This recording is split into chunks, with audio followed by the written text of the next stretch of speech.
მოგესალმებით. ქართულმა ოცნებამ საკანონმდებლო ცვლილებები წარადგინა, რომლითაც მაღალჩინოსნებს სახელმწიფო დანამატებისა და ფულადი ჯილდოს მიღების შესაძლებლობა ისევ ექნებათ. ამასთან საჯარო სამსახურში შტატგარეშე თანამშრომლების რაოდენობა 5%-ით იზრდება. ეს ხდება მაშინ, როდესაც ივანიშვილის ოცნება საქართველოს ბიუჯეტში ვერ პაულობს თანხას, რომ დაეხმაროს დუშენის კუნთოვანი დისტროფიით მქონე ბავშვებს.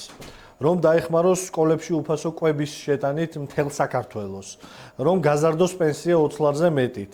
მაგრამ ყოველთვის იძებნება თანხა ბიუჯეტში იმისთვის, რომ ფუფუნების ცხოვრება გაუხანგრძლივონ ქართული ოცნების მაღალჩინოსნებს. ქართულ ოცნებამ წლების განმავლობაში ასობით მილიონი გაფლანგა პარტიული აქტივისტვის ბიუროკრატიის ზრდით. ასობით მილიონი ლარი გაიფლანგა უსამართლო შესყიდვებზე, სხვადასხვა კორუფციულ სქემებზე, სოციალურ პროგრამებზე, რომლის მიზანიც არა სიღარიბის დაძლევა, არამედ პარტიული აქტივის დასაქმება იყო. ასე მაგალითად რამოდენიმე რიცხვი. ფინანსთა სამინისტროს მიერ 2025 წლის გამოქვეყნებულ ანგარიშში ნახსენებია პირდაპირ 684 მილიონი ლარის შტატგარეშე თანამშრომელი ყავს საქართველოში და ამდენი დაიხარჯა ერთ წელიწადში.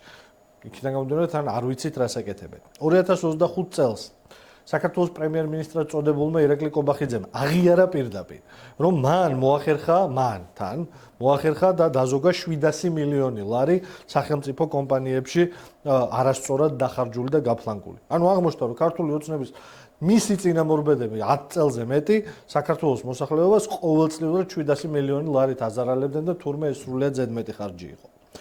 4 წელიწადში ერთ-ერთი ბოლო კრახი მათი არის ის, რომ 4 წელიწადში 380 მილიონი ლარი დაიხარჯა იმისთვის, რომ ემუშავებინათ ეგრეთ წოდებული სოციალური დახმარების თუ სოციალური დასაქმების პროგრამა.